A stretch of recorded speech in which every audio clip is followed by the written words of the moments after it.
and Julia Sondu, showing you where development is happening. Please come and join us. As an indigenous IT powerhouse with global connections, Zinox is proud to be the first internationally certified branded computer OEM, original equipment manufacturer in West Africa, the first OEM in West Africa to receive the WHQL, Windows Hardware Quality Labs certification, and the first computer hardware manufacturing and ICT integration company in Nigeria to receive the ISO 9001-2000. Leonard Stanley Nnamdi Eke, born February 22, 1956 in Imo State, Nigeria, is a Nigerian businessman. He is the founder and chairman of Zinox Group. Technology has been demystified. If an American can do it, I can do it better. And I boast that I can do it better because I understand the architecture. Africans are taking control, and this is what civilization is all about. He is also the chairman of Konga. Eke was born in Ubamiri, Mbitoli, Imo State, to a middle-class family with 3 brothers and 2 sisters. His mother was a dietitian, and his father was a nurse. Leo Stan Eke started Zinox Technologies Limited in 2001 to manufacture computers. He ensured that at launch, Zinox computers already had the WHQL certification, the first sub-Saharan Africa, consolidated 5 years later with the attainment of the NIS ISO 2000-9001 QMS certification. In October 2013, the company announced the production of its computer tablet line named Zipod. In February 2018, ECA's company, Zinox, acquired Konga from its owners, buying 99% of the total company shares. Leo Stan Eke, Africa's technology miracle child. Rarely in this part of the world would you find a man like Leonard Nnamdi Stanley Eke, better known as Leo Stan Eke. For starters, Leo Stan, as he is fondly addressed, is not your regular fellow. He ranks well and truly as an unusual entrepreneur, one who is not only absolutely outstanding at what he does, but a man who also stands head and shoulders apart from his peers. The story of technology in Africa and in his native Nigeria would decidedly be incomplete without a mention of the many pioneering roles Eke played in this domain. But it is in chronicling his amazing journey of well over 3 decades in the field of technology that some of the exciting qualities that make Eke outstanding align in sharp contrast. Born on April 22, 1956, in the rustic town of Imo State, Eke is of the baby boomer generation, often defined as people born from 1946 to 1964, during the post-World War II baby boom. Remarkably, members of this generation fall among the most digitally disadvantaged, especially when compared to their more technology-savvy counterparts in the Millennials or Gen Z generation. In fact, research by the Pew Internet Project shows that baby boomers dominate globally among current internet non-users. But it goes even beyond that. More than half of the members of this generation say the main reason they don't go online now is because they don't think the internet is relevant. For these ones, take away Facebook or WhatsApp and you cut off probably their only links to the digital world. Yet, Eke, who was recently honored as the Forbes Best of Africa leading tech icon, remains an outlier. For decades here in Africa, the man has not only dominated the technology ecosystem, churning out innovations by the dozens in a sector which remains alien to many of his contemporaries, but which for him is a playground where he has continued to find relevance and expression, giving the millennials and Gen Z something to think about and look up to. In his words, "Despite my age, I feel very young.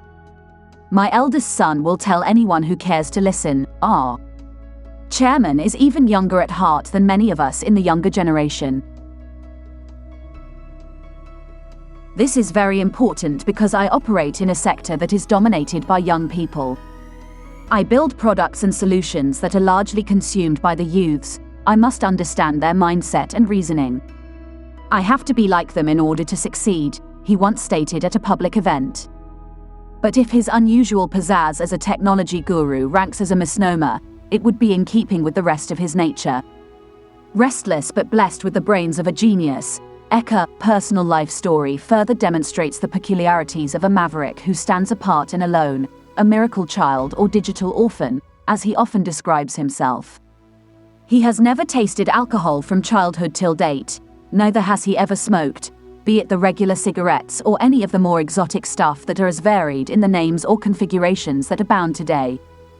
It is interesting, while restating the unusual individualness that distinguishes Eke, to observe that unlike many Nigerian entrepreneurs whose little beginnings are often glossed over or consigned to the rubbish heap of history when they emerge, Eke's remarkable rise to the pinnacle of success as a digital entrepreneur is thrown into sharp relief by the obstacles, the challenges, the struggles he faced, all of which he surmounted on his entrepreneurial journey. It is not a secret that Eke used to live in the same apartment that housed his first office, or that his unerring knowledge of Lagos roads comes partly from the fact that he used to drive a commercial bus for fun with his friends. A devout Catholic and former mass servant, Eke, unknown to many, cheated death early in life, surviving a ghastly accident that left him with multiple stitches in his upper left arm while on the verge of leaving the country for studies abroad, a development which ultimately resulted in him missing resumption in the UK and eventually opting for India, where he enrolled for a degree program in economics at the highly respected Punjab University. But the entire adventure would appear as if fate was playing a hand in, forging the man's destiny. India, at the time Eke stepped foot there, was a nation struggling to convert its huge potential and undoubted human capital to wealth. Perhaps, not surprisingly, his time in India contributed a great deal in imbuing Eke with some of the remarkable fighting spirit and uncommon zeal to succeed he is renowned for. As he puts it, studying in India was a great turning point in my life because I found the economy of India a realistic economy.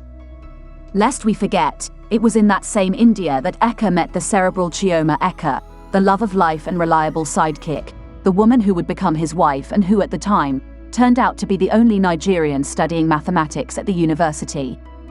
Moving on from India and seeking further studies in the UK, Eke had his eyes open to an environment which saw no future for Nigeria or Africa in technology back then. His tutors at Ireland's Cork City University, where he elected to study computer science, had painstakingly studied his temperament and character, correctly identifying him as a restless, smart, and business-minded chap who would probably end up frustrated if he returned to his native Nigeria at the completion of his studies. But Eke has never been one to run from a challenge. Armed with a postgraduate degree in risk management from a shared course at Nottingham University and City University, London, he had been faced with the prospect of completing a master's degree in business law at what is known today as London Metropolitan University, or terminating the program after 8 months and converting his final school fees to return to Nigeria and launch his first company, Task Systems Limited. Eke chose the latter, and the rest, as they say, is history. For a man whose early ambition was once to own the largest transport company in Nigeria, Leo Stan Eke's pivot to the technology business, as well as his subsequent dedication to creating a digital identity for Nigeria and putting the country and Africa, by extension, on the global map, is the stuff of legend. Eke's many exploits, pioneering desktop publishing and computer graphics in West Africa and computerizing over 95% of media, multimedia houses, and book publishing houses in Nigeria in 1987 through Task Systems, pioneering digital dispensing fuel pumps in partnership with Elf Petroleum and Schlumberger, France, through his company Stan Oil, after he was cheated by a fuel attendant using the analog pumps. Launch of the first locally assembled and internationally certified computer brand in sub-Saharan Africa, Zinox Computers, pioneering sub-Saharan Africa's leading and biggest technology products distribution company, TD Africa. Deployment of the single largest e-library and wireless cloud rollout in Africa. His status as the early pioneer of e-commerce in Africa with Buyrite Africa. His sterling role in midwifing the biometric digital revolution in Nigeria, saving the country huge embarrassment by delivering the Independent National Electoral Commission, INEC, voters' registration in 2006 when foreign contractors could not deliver after months of promises. Repeating the feat 4 years later when he supervised the biggest single ICT digital rollout in Africa with the deployment of the Direct Data Capture, DDC, project with INEC in 2010, valued back then at over $170 million, among many others too numerous to list out here, are well chronicled. But it is to the credit of his indefatigable nature and passion for Nigeria that at an age when many of his peers were considering calling time on their careers, Eke decided to take on a challenge that even the most optimistic of his backers saw as a suicide attempt. In early 2018, Eke and his team had announced the acquisition of Konga, a once thriving indigenous platform which held the status of being one of the latter-day the pioneers of the new wave of e-commerce in Nigeria, but which, at the point of acquisition from its erstwhile owners, South African-headquartered NASPAs and Swedish-based AB Kinnevik, was almost on its last days. It was a piece of business whose echoes reverberated around the corridors of the global business world. For many, the acquisition of Konga would be the final straw that would break the irrepressible juggernaut that Eke represented. Such was the enormity of the task that lay in resuscitating the brand and restoring its glory days. Or so it seemed.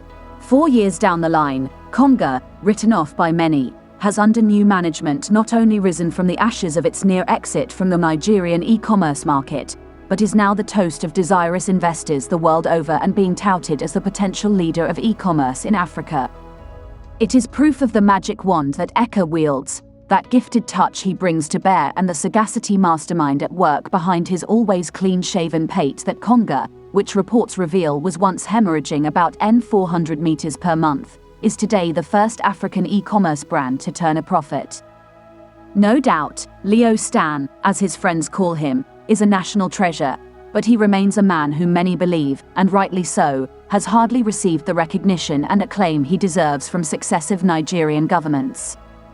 A man of extreme humility and a renowned philanthropist, Eke's massive contribution in promoting digital democracy and ushering millions of Nigerians and Africans into the digital ecosystem remain unmatched across the continent.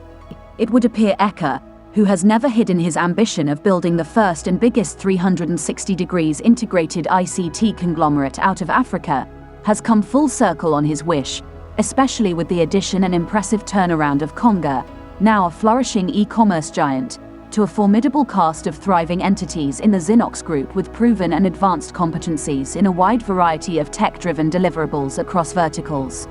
But it is also in keeping with Eke's status as a rarefied, unusual breed of entrepreneur that one would be hugely surprised if he quits innovating. As he succinctly phrased it, "My strategy from childhood as a poor fellow was to cause disruption innovations, hence the decision to venture into technology which allows room for constant innovation. The only way I can sustain my dominance in the marketplace is through constant innovation, and this is tied to sleeping less and eating healthy. It is important that in that hunger to be successful, you institute strong auditable system and structure which sustain your business. Africa's technology miracle child remains the poster child of all that is great in humanity." This is the end of our program today. See you on Intervlogs same time tomorrow. Thanks for watching. Please like and subscribe to my channel and press the bell icon to get new video updates. Thank you for watching Intervlog. Thank you.